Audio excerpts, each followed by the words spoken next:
A wealthy, accomplished woman arrives at the airport, ready for a first-class journey. But instead of being welcomed, she's humiliated, stopped at the gate over a so-called dress code violation. Little did the airline staff know, they weren't just dealing with any passenger. By the end of the week, this same woman would own the skies. Curious how? Let me take you on a journey of power, resilience, and ultimate justice.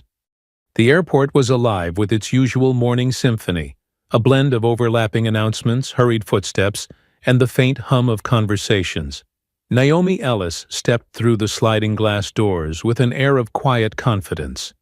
Dressed in a silk ivory blouse, tailored black joggers, and soft leather loafers, she looked effortlessly elegant.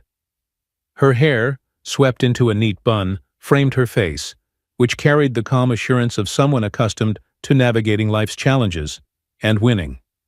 In her hand was a sleek designer carry-on, and over her shoulder hung a supple leather tote. Naomi wasn't just another traveler. She was a self-made millionaire. Through years of grit and innovation in tech startups, she had turned her vision into a business empire.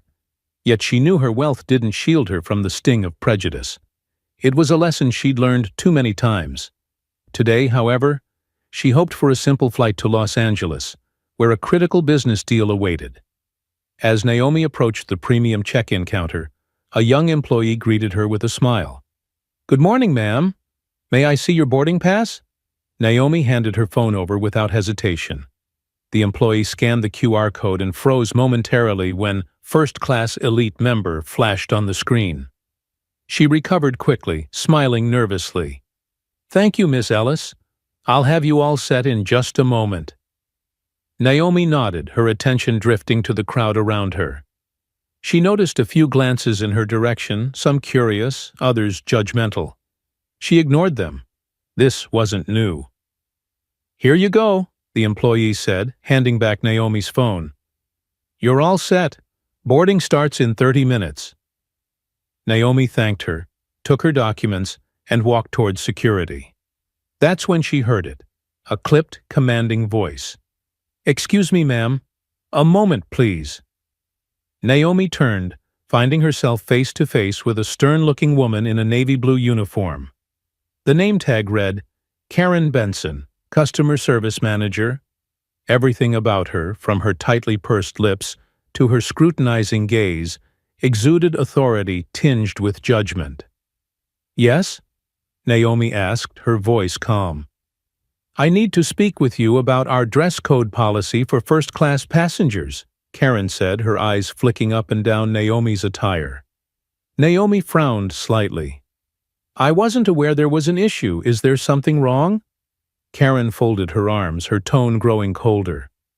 "We have standards in place to ensure the comfort and dignity of all our passengers in first class. Your outfit, well, it doesn't quite align with those standards." Naomi blinked, momentarily taken aback. "I'm sorry, but I'm not sure I understand. These are designer clothes, and I fail to see how they're inappropriate." Karen's lips curled into a tight smile. "It's not about the brand, ma'am. It's about maintaining the right image for our premium passengers. I'm afraid I'll have to ask you to either change or rebook in economy." A murmur rippled through the nearby travelers. Naomi's cheeks burned, not with embarrassment, but with indignation. She took a deep breath, her voice steady but firm. "I've flown with this airline many times in first class, wearing outfits just like this. Perhaps you could clarify what exactly the issue is." Karen's smile disappeared. "I don't make the rules, ma'am. I just enforce them. Now, if you'd like to proceed, you'll need to comply." By now, a small crowd had gathered, their curiosity piqued. Naomi could hear snippets of whispered conversations. "Is she really first class? Maybe she's one of those influencers trying to sneak in." Naomi ignored the murmurs, focusing instead on Karen. "I'd like to speak with your supervisor," she said. "I am the supervisor," Karen replied curtly. Naomi's patience was wearing thin. She reached into her tote, pulled out her frequent flyer membership card, and held it up. "This isn't the first time I've flown with this airline. I'm an elite member and I've never encountered an issue like this before. Karen barely glanced at the card.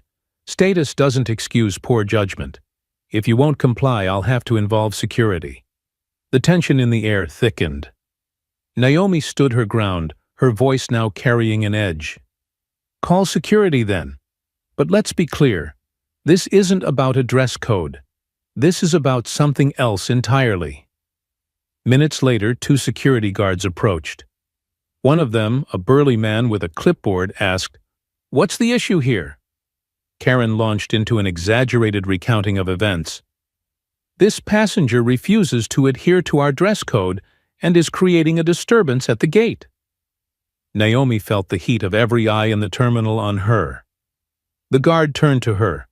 "Ma'am, we're going to have to ask you to step aside." Naomi stared at Karen, her expression unreadable. Then, with a measured calm that concealed her growing anger, she picked up her phone and dialed a number. "Hello, Angela, it's me," she said when the line connected. "I need you to inform the team to prepare for a full review of our investment in Skylark Airlines." "Yes, immediately. Thank you." She hung up, her gaze never leaving Karen's. "I'll step aside, but this isn't over." Karen smirked. "It's best if you learn your place, ma'am." Naomi gave her a small, enigmatic smile before walking away with the guards. She didn't raise her voice, didn't make a scene. She didn't need to. Deep down, she knew one thing with absolute certainty. Karen Benson had just made the biggest mistake of her career. The car's engine hummed softly as Naomi sat in the back seat, her fingers drumming rhythmically on the armrest. Her eyes, usually warm and expressive, were now sharp and focused, staring out the window at the airport receding into the distance. The morning sun spilled golden light across the cityscape, but Naomi felt no warmth. Instead, a storm brewed within her, a familiar mixture of anger, disappointment, and resolve. "Everything all right, Miss Ellis?" asked Thomas, her driver of nearly a decade. He glanced at her through the rearview mirror, his brow furrowed with concern. He had seen this look before. Naomi's quiet fury. The kind that signaled something significant was about to happen. She turned her gaze toward him and offered a tight smile. "Not yet, Thomas, but it will be." Thomas nodded, understanding that pressing for details wouldn't yield anything more. He focused on the road while Naomi picked up her phone and dialed a number. The line barely rang before Angela, her trusted assistant, answered. "Naomi, I've already started pulling the files you mentioned. Skylark Airlines is on our watch list for acquisitions, but we hadn't moved forward yet. Do you want me to accelerate the due diligence?" "Yes," Naomi said firmly. "I want a full report on their financials, current leadership, and any pending complaints. Focus on anything related to customer service or discrimination." Angela hesitated for a moment. "Does this have to do with what just happened at the airport?" Naomi's silence was answer enough. Finally, she said, "It's not just about me, Angela. This is about systemic issues that need to be addressed. If Skylark is part of the problem, then I'm going to fix it." Angela's voice softened. "Understood. I'll get the team on it immediately. Anything else?" "Yes," Naomi replied. "Find me a quiet spot for the night, somewhere I can think." Back at the airport, Karen Benson leaned against the counter, recounting the incident to her colleagues. She described Naomi in mocking tones, twisting details to paint herself as the hero who upheld first-class standards. "You should have seen her face when I called security," Karen said with a smug smile. "Some people just don't know their place." One of her colleagues shifted uncomfortably. "Are you sure that was the right move? She didn't seem like someone who just let it go." Karen waved her hand dismissively. "Oh, please, what's she going to do? Write a complaint? People like her think money can buy everything. But this is about class, not cash." Unbeknownst to Karen, a supervisor had overheard her boasting. The supervisor's brow furrowed, her unease growing with each passing word. Something about the way Karen spoke didn't sit right. Later that evening, Naomi sat in the corner of an upscale lounge, her usual vibrance muted by introspection. The soft jazz playing in the background and the low hum of conversation provided a soothing contrast to the chaos of the day. She opened her laptop, skimming through the initial reports Angela had sent. The airline's financials were stable, but not stellar, a perfect acquisition target. However, it was the complaints section that caught Naomi's attention. Dozens of entries painted a pattern of bias and poor treatment toward minority passengers. Each entry stoked her anger, but also sharpened her focus. It wasn't just about Karen Benson anymore. Naomi saw the bigger picture. Skylark Airlines represented an entrenched system that needed to change, and she was in a position to make that happen. A text from Angela lit up her phone. Angela, team is ready for a meeting tomorrow morning. We're gathering more intel overnight. Naomi replied with a single word. Perfect. Naomi closed her laptop and leaned back in her chair. For a moment she allowed herself to feel the weight of the day. The humiliation, the judgmental stares, Karen's condescension, it all replayed in her mind. But alongside the anger came a steely determination. She remembered her grandmother's words, spoken during one of Naomi's toughest moments. Turn their no into your yes, not by shouting, but by building something louder than their ignorance. Naomi smiled faintly. Time to build, she murmured to herself. The storm within her wasn't just rage, it was a force of change, one she would unleash at the right moment. Tomorrow, Skylark Airlines would learn just how far the wrong no could take someone like Naomi Ellis. The chapter ends with Naomi placing her phone on the table, her mind already racing through strategies as the city lights flicker outside her window, a sign of the fire about to ignite. The next morning, Naomi arrived at the sleek office building housing her corporate headquarters. Her tailored navy suit exuded professionalism and authority, and the calm determination in her stride silenced even the early morning chatter among her staff. Everyone knew when Naomi Ellis arrived with that look in her eyes, something big was about to happen. Angela met her at the elevator, tablet in hand, her expression a mix of focus and concern. Morning, Naomi. We're set up in conference room A. The team has a full report prepared, and there are a few surprises you'll want to see. Good, Naomi replied, stepping into the elevator. Let's make today productive. The large conference room buzzed with quiet anticipation. On the far wall, a high-definition screen displayed Skylark Airlines' logo alongside rows of data. Seated around the table were Naomi's core team, financial analysts, legal experts, and her trusted head of public relations, Marcus Reed. Naomi took her seat at the head of the table, her gaze sweeping the room. Let's get started. Angela, walk me through the key points. Angela tapped her tablet, and the screen shifted to a presentation. Skylark Airlines is in stable condition but not thriving. They've been losing ground to competitors in customer satisfaction ratings, particularly in premium services. They've also faced multiple complaints of bias and discrimination over the past 3 years. The slide changed to show excerpts of customer complaints. Naomi's eyes narrowed as she read, "Was told I didn't fit the dress code for first class, despite wearing business attire. Felt humiliated. Security was called on me for asking why I wasn't allowed to board with my service dog. No explanation provided. Staff was rude and dismissive. I felt singled out the entire flight." These are just a few examples, Angela continued. There's a consistent pattern of poor treatment toward minority passengers, particularly black women. Naomi leaned back, her fingers steepled. Patterns like this don't happen by accident. They're reflective of culture, and culture starts at the top. Who's running the show? Angela tapped again, bringing up a profile of Skylark's CEO, Miranda Clark. The photo showed a polished woman in her late 50s, her smile confident but cold. Miranda Clark has been CEO for 8 years. Her leadership style is described as rigid, with little emphasis on diversity or inclusivity. She's focused almost entirely on maintaining the airline's image as a luxury brand. Naomi smirked. Luxury for some, clearly. Marcus, the PR head, chimed in. We also found something else. There's a pending lawsuit against Skylark filed by a former employee, a black woman who claims she was passed over for promotions due to racial bias. The case hasn't gained media attention yet, but if it does, it could be the tipping point, Naomi finished. She looked at Marcus. How do we use this? We position ourselves as the solution, Marcus replied.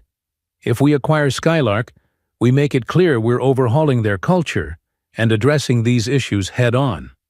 It'll strengthen our brand and bring positive press. Naomi nodded, her mind already piecing together the strategy. What about finances? Can we move quickly? One of the financial analysts spoke up.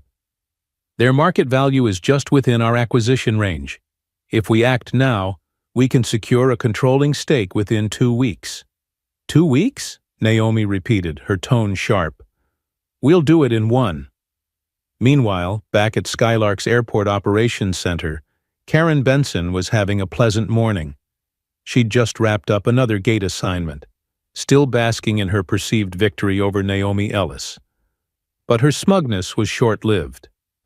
Karen, a word, her supervisor said, gesturing for her to follow.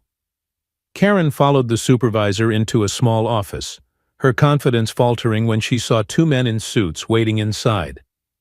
What's going on? She asked, her voice tinged with unease. The supervisor cleared her throat. These gentlemen are from corporate. They're here regarding a potential complaint filed about your behavior yesterday. Karen's face paled. Complaint? I was just enforcing policy. One of the men raised an eyebrow. Policy enforcement doesn't include humiliation or bias, Miss Benson. We've received multiple reports about your interactions with passengers, and it's clear there's a pattern. Karen opened her mouth to argue, but the other man cut her off. For now, you're suspended pending further investigation. Please turn in your badge and uniform. Her world crumbled in an instant. She stammered protests, but the cold, professional tone of the men left no room for negotiation. Karen was escorted out of the building, her pride in tatters. Back in the conference room, Naomi stood, signaling the meeting's end. Here's the plan. We acquire Skylark, and we don't just fix their culture. We set a new standard for the entire industry. Discrimination, bias, and ignorance have no place in business. Let's show them what inclusive luxury looks like. The team nodded, energized by her conviction. As the room emptied, Marcus lingered. Naomi, this is personal for you, isn't it? Naomi's expression softened, but her resolve didn't waver. It is, but it's also bigger than me. If I don't use my position to make changes, who will? Marcus nodded. Then let's make it happen. As Naomi gathered her things, a sense of purpose washed over her. This wasn't just a business move. It was a statement, a chance to redefine an industry and ensure no one else had to endure what she had.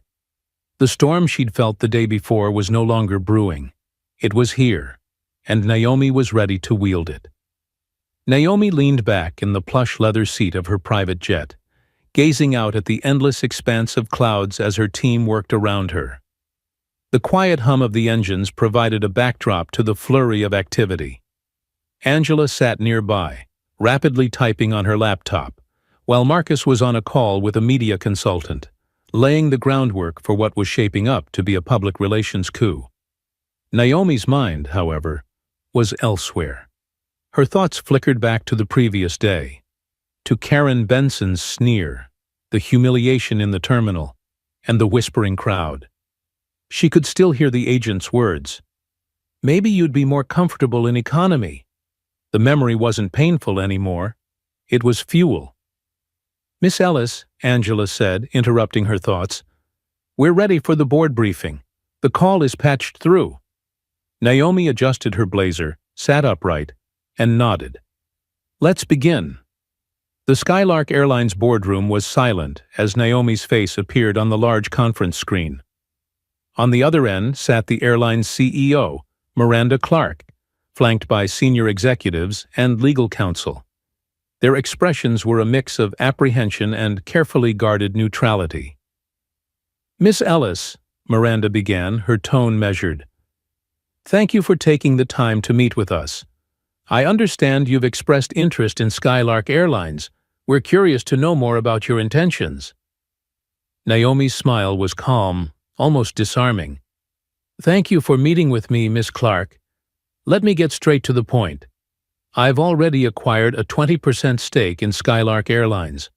By the end of the week, I intend to increase that to a controlling 51%. Miranda blinked, her professional composure faltering for just a moment.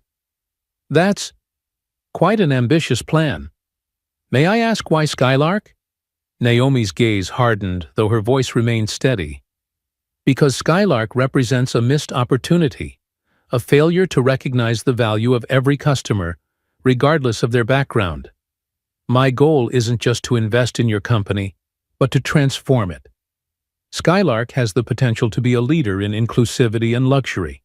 Unfortunately, its current leadership doesn't seem to share that vision." A ripple of unease spread across the boardroom. Miranda sat up straighter, her tone sharpening. "Miss Ellis, Skylark has maintained a reputation for excellence. I assure you any issues you perceive are isolated incidents." Naomi raised an eyebrow. "Isolated incidents? Over 100 discrimination complaints in the past 3 years say otherwise. And let's not forget the pending lawsuit from your former employee, a case that, when made public, could do irreparable damage to your brand." The room fell silent. Miranda's smile was brittle now. "What is it you're proposing, Miss Ellis?" "I propose a partnership," Naomi said, leaning forward. "But not the kind you're used to. I'll take over as chairwoman of Skylark Airlines, with full authority to implement policy changes, overhaul training programs, and reshape the company's culture. You and your team can either work with me or step aside." One of the executives, a balding man with a pinched face, spoke up. "With all due respect, Miss Ellis, this sounds more like a hostile takeover than a partnership." Naomi's smile widened, though it didn't reach her eyes. "If I wanted a hostile takeover, Mr. Brooks, we wouldn't be having this conversation. But let me be clear. I don't intend to be met halfway on this. Change is coming to Skylark. The only question is whether you'll be part of it." While the Skylark board deliberated, Karen Benson was at home, anxiously scrolling through news updates. Her suspension had left her rattled, but she still clung to the belief that she'd done nothing wrong. "I was just enforcing policy," she muttered to herself, as if repeating the mantra would make it true. Her phone buzzed with a notification. She opened it to see a breaking news alert. "Businesswoman Naomi Ellis acquires stake in Skylark Airlines, plans major overhaul." Karen's stomach dropped. The article detailed Naomi's rise to prominence and her reputation for transforming businesses plagued by controversy. It didn't take long for Karen to realize who Naomi Ellis was, the same woman she'd dismissed at the gate. The words blurred as Karen's mind raced. She'd underestimated Naomi, and now it seemed Naomi was in a position to dismantle everything Karen thought she controlled. Back on the jet, Angela handed Naomi a glass of sparkling water. "The board's agreed to meet again tomorrow. They're clearly nervous." "Good," Naomi replied, taking a sip. "Nervous people make mistakes, and mistakes give us leverage." Marcus leaned in. "What's the next move? Do we keep applying pressure or ease up to win their trust?" Naomi's smile returned, sharper this time. "Pressure. They need to know this isn't just about business. It's about setting an example." Angela hesitated. "And Karen Benson?" Naomi's expression turned unreadable. "Her fate will take care of itself. My focus is on the bigger picture. This isn't about punishing one person, it's about fixing a system." The jet began its descent, the city skyline coming into view. Naomi looked out the window, her reflection staring back at her. This wasn't just a business deal. It was a mission. A chance to rewrite the rules for an industry that had clung to outdated norms for too long. As the plane touched down, Naomi stood, smoothing her blazer. "Tomorrow, We make them an offer they can't refuse. Her team nodded, their confidence bolstered by her resolve. Naomi stepped off the jet, her heels clicking against the tarmac, each step a reminder that the storm she'd promised was just beginning. Naomi's private car pulled into the Skylark Airlines corporate headquarters early the next morning. The towering glass building reflected the bustling city around it, a monument to the company's self-image of sophistication. Yet to Naomi it felt fragile, an empire standing on shaky ground, unaware of the storm about to hit. She stepped out, her tailored emerald green dress and matching heels commanding attention. Her team followed closely, their expressions mirroring the intensity radiating from her.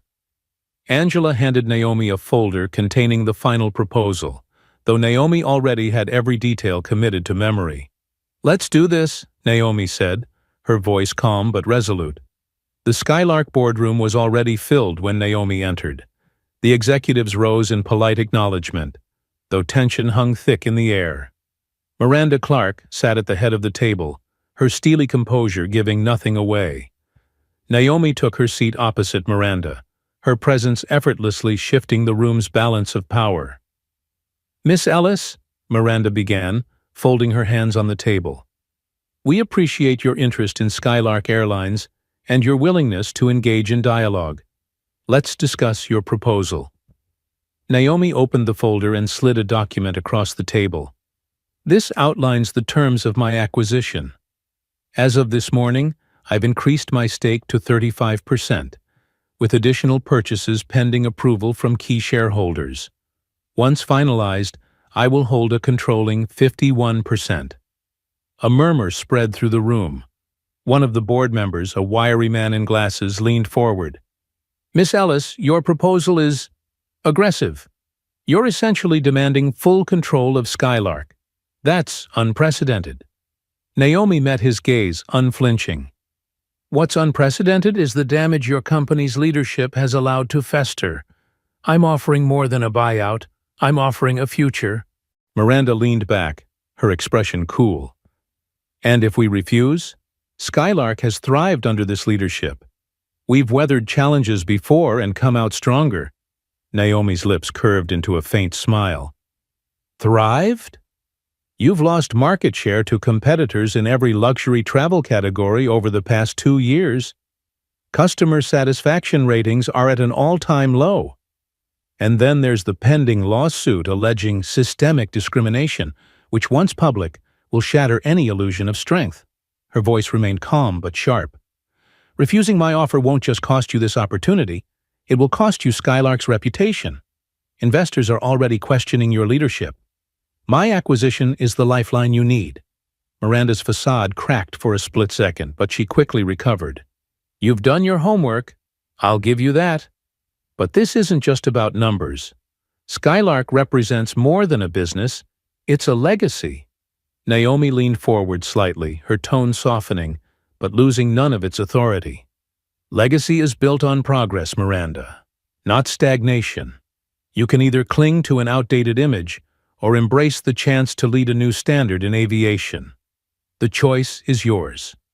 As the discussion intensified, a knock at the door interrupted the proceedings. An assistant entered, whispering something to Miranda. Her face darkened and she turned to Naomi. "It seems your incident at the airport yesterday has already made waves." Naomi raised an eyebrow. "I'm listening." Miranda gestured for the assistant to continue. The young woman hesitated before speaking. "Miss Benson, the gate agent involved in the incident has been suspended. We've received multiple complaints about her conduct over the years, and she's currently threatening legal action, claiming wrongful termination." Naomi's expression remained neutral. "How fitting. Miss Benson may have been a symptom of Skylark's issues, but she's not the disease. Removing her won't fix the systemic problems. That's where I come in." The room fell silent. Naomi's words were a stark reminder that this wasn't just about one person. It was about the culture Miranda and her team had cultivated. The tension in the room reached a boiling point as the executives exchanged uneasy glances. Miranda's confident facade was beginning to crumble, and Naomi seized the moment. "I'm not here to tear Skylark apart," Naomi said, her voice steady. "I'm here to rebuild it into something greater. A brand that stands for luxury, inclusivity, and innovation. You have two options: accept my proposal and be part of that transformation, or resist and watch Skylark's value and reputation plummet." One of the younger board members, a woman who had remained quiet until now, finally spoke. "I've seen the data. Miss Ellis is right. We need change, and we need it now." Miranda shot her a sharp look but said nothing. The room seemed to collectively hold its breath as Miranda sat back, weighing her options. After a long pause, Miranda finally spoke. "If we agree to your terms, what happens next?" Naomi allowed herself a small, triumphant smile. "We begin the transition immediately. I'll take over as chairwoman and implement a complete cultural overhaul, starting with mandatory inclusivity training for all employees. New policies will be established to ensure transparency and accountability. Skylark will become a leader in the industry, not just in luxury, but in equity." The board murmured among themselves, some nodding, others still hesitant. Finally, Miranda sighed. "We'll need time to review the details." "You have until the end of the day," Naomi replied. "After that, my offer becomes non-negotiable." As Naomi and her team left the boardroom, Angela leaned in. "Do you think they'll agree?" Naomi glanced over her shoulder at the closed doors. "They don't have a choice." Her heels clicked against the polished floors as she walked out of the building, a satisfied determination in her stride. She knew this was only the beginning. The fight to transform Skylark Airlines and the industry was far from over. But for now, Naomi Ellis had made her move, and the pieces were falling into place. As her car pulled away from the headquarters, Naomi allowed herself a moment of quiet reflection. She wasn't just buying an airline. She was reclaiming a narrative that had too often excluded voices like hers. This wasn't just business. It was justice, one flight at a time. The sun was beginning to set when Naomi received the call from Angela. The board had voted. Skylark Airlines leadership had, begrudgingly, agreed to her terms. Naomi had expected resistance and wasn't surprised that the decision came at the last possible moment. "They've requested a formal announcement at their headquarters tomorrow," Angela said. "I think they want to save face." Naomi smirked. They're about to learn that saving face is a luxury they can't afford anymore. The next morning, Naomi stood in the Skylark Airlines press room, flanked by members of her team. Rows of journalists sat in the audience, notebooks and cameras ready. Behind Naomi, a large screen displayed the company's logo, but the atmosphere in the room was heavy with anticipation. Miranda Clark sat at a distance, her expression neutral, though her clasped hands betrayed her unease. She had already ceded control, but Naomi knew this public display of cooperation was more about Miranda's pride than the company's future. Naomi stepped up to the podium, her presence commanding. The hum of whispered conversations ceased immediately. "Good morning," she began, her voice calm yet firm. "Today marks the beginning of a new chapter for Skylark Airlines. I am proud to announce that I have officially assumed the role of chairwoman, with the authority to implement sweeping changes to our company's operations and culture." The journalists leaned forward, eager for more. "For too long," Naomi continued, "Skylark has been synonymous with exclusivity for the wrong reasons. We've failed to live up to the principles of fairness, respect, and inclusivity that should define the luxury travel experience. That changes today." The room erupted in a flurry of camera flashes and whispered discussions. Naomi raised a hand and the noise subsided. "My first act as chairwoman," she said, her tone sharp, "is to implement mandatory inclusivity training for all employees. This isn't a symbolic gesture. It's the foundation of the culture we're building. Every passenger who boards a Skylark flight deserves to be treated with dignity and respect." While Naomi's announcement garnered praise from many in the room, The ripples of change were already reaching beyond the corporate walls. Karen Benson, watching the broadcast from her living room, felt her stomach churn. The journalist on screen reported the broader implications of Naomi's acquisition. In addition to her plans for inclusivity training, Miss Ellis has called for a review of all customer service complaints over the past 5 years. Sources indicate that specific employees with a history of misconduct may face further disciplinary action. Karen's heart raced. She knew what that meant. Naomi didn't stop at policies. Over the next weeks, she personally oversaw the rollout of new training programs, restructured the company's leadership hierarchy, and introduced an anonymous feedback system for employees and passengers alike. In one memorable meeting with the operations team, Naomi emphasized her vision. Luxury isn't about exclusion, it's about experience. If we fail to create a welcoming and respectful environment, we fail as a company. Her words resonated, but they also uncovered resistance.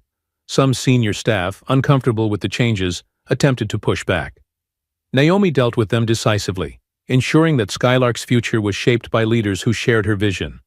Karen was eventually called into a formal review meeting. By then, her story had become a cautionary tale within Skylark. She sat across from a panel of executives, Naomi included. "Miss Benson," Naomi began, her tone even. "This isn't just about your actions at the gate that day. It's about a pattern of behavior that reflects poorly on Skylark Airlines and what we stand for." Karen stammered, searching for excuses. "I was just following policy. I didn't mean..." "Intent doesn't erase impact," Naomi interrupted. "Your actions humiliated passengers and contributed to a culture of exclusion. That ends now." Karen was terminated, her protests falling on deaf ears. Naomi didn't take pleasure in the moment, but she felt a sense of justice. Karen's downfall was a necessary step in rebuilding Skylark. Months later, Skylark Airlines unveiled its rebranding campaign, spearheaded by Naomi herself. The tagline read, "Luxury for everyone." Commercials showcased diverse passengers and staff, highlighting the airline's commitment to inclusivity. The results were undeniable. Customer satisfaction soared, market share increased, and Skylark's image transformed from exclusionary to aspirational. Naomi's vision had become a reality. Naomi sat in first class on a Skylark flight one evening, gazing out the window as the plane soared above the clouds. A flight attendant approached, offering her a warm smile. "Thank you for flying with us, Miss Ellis. It's an honor." Naomi smiled back, feeling a deep sense of fulfillment. She had turned an experience of humiliation into a platform for change, not just for herself, but for everyone who had ever felt overlooked or underestimated. The journey wasn't over, but Naomi knew she was flying in the right direction.